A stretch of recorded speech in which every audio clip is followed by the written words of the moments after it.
Zach. Hey, Kayflan. Now let's talk about the mean and variance of discrete random variables. Awesome. So just like we found the mean, standard deviation, and variance of just regular variables, we can do the same thing for random variables. And the mean and standard deviation of random variables actually have special names.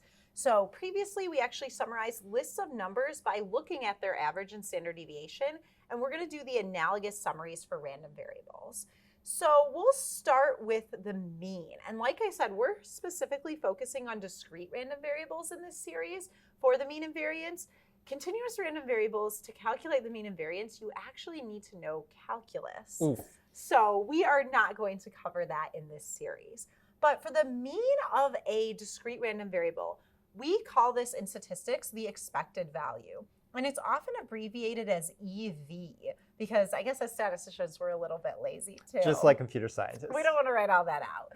So we can calculate the expected value by using this formula. So we have mu of x, of capital X. So that just says the mean of a random variable, also known as the expected value of a random variable. We could even put EV in here if we wanted to.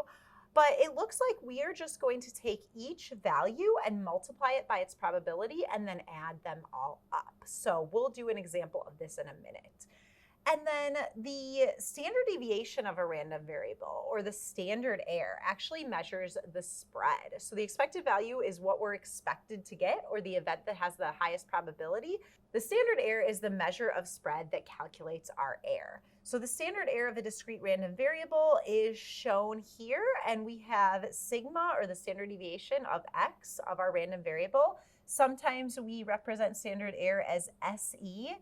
And it looks kind of like our standard deviation formula. We're basically taking our value x, subtracting the expected value, squaring it, and multiplying it by the probability. So similar to standard deviation, but not exactly.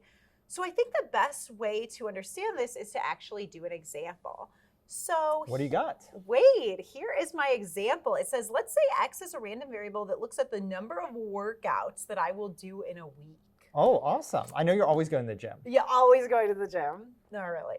We'll see that in the data. Here's the distribution. So it says to find the expected value of x, our random variable, and our standard error of x. So I never go to the gym more than 4 times a week.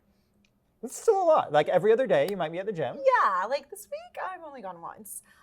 So all of my possible outcomes are 0 through 4. Those are my x's. And then the probability of each outcome, it looks like is highest at 2, which is definitely true. So I can go ahead and find the expected value of the number of workouts I do in a week. So our formula says we're just going to take all the values and multiply them by our probability. So in other words, we're going to take the sum of x times p of x. And this is just the symbol sigma, which is a capital sigma, which means sum all of these together. So I am going to take 0 times its probability, which is 0.1, plus 1 times its probability, which is 0.15, plus 2 times the probability, which is 0.4, plus 3 times the probability, which is 0.25, and then lastly, I have 4 times its probability, which is 0.1. So Wade is using Python to go ahead and do this math, and he will let us know the expected value for the number of workouts. Yeah, I follow along with your math, and I got 2.1 when I pressed enter. 2.1.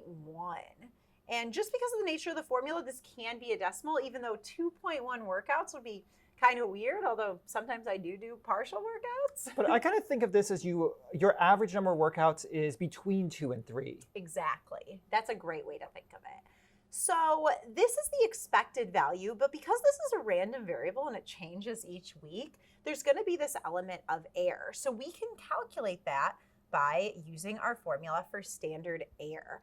And it looks like I'm going to put all of this in square root. If I wanted to calculate the variance, remember the variance is just the standard error squared. So I can easily go between the standard error and the variance for random variables, just like I can easily go between the standard deviation and the variance for regular variables. So I'm going to take the value. So my first one is 0 minus the expected value, which I calculated was 2.1, I'm going to square it and then multiply it by the probability, which is 0.1. So you'll see this does get a little tedious, especially if there are a lot of outcomes for your random variable. So then next I have my value x. I'm just looking up here at the standard error formula. My value x is 1 minus my expected value is 2.1. I'm going to square that and multiply it by the probability of 0.15. And then I am going to, all of this is under the square root, I'm going to keep writing this out. So I did the calculation as you were writing it down, and Perfect. the standard error is 1.43. 1.43. So this is basically saying on average, I'll do about 2.1 workouts, give or take 1.43. So how do you think of that yourself, especially when you do 0 workouts, that's below the standard error. Yeah. So that is, I would think of that as that's very unlikely for myself. So that makes sense that it's below the standard error because it's not super probable. Awesome. And then if we wanted to calculate the variance, we totally could. We could just square the 1.43. And I think, Wade, you had that number as well, right? Yeah, I actually calculated the whole thing without the square root first and then took the square root. So Got the it. variance was 2.05. 2.05. And I personally like standard error. I think it's easier to interpret just because it is not in squared units. But variance definitely does come up if in later, more complicated statistics concepts. So the very last part of this, it says we can also make a histogram of all possible outcomes of a chance process and their probabilities. This type of histogram is known as a probability histogram. And probability histograms for discrete random variables are also known as probability mass functions. So probability histograms for continuous random variables are also known as probability density functions, kind of like the normal curve. So we created a probability histogram in Python, and I can easily go ahead and draw this by hand. So the x-axis is the possible outcomes. So again, mine range for workouts from 0 to 4. And then the y-axis is the probability. And it looks like our probabilities range from 0.1 to 0.4. So the y-axis is the probability, and I have 0.1, 0.2, 0.3, and 0.4. And then histograms we know are just represented by different bars. So the probability of working out 0 times is 0.1. Probability of working out 1 time is 0.15.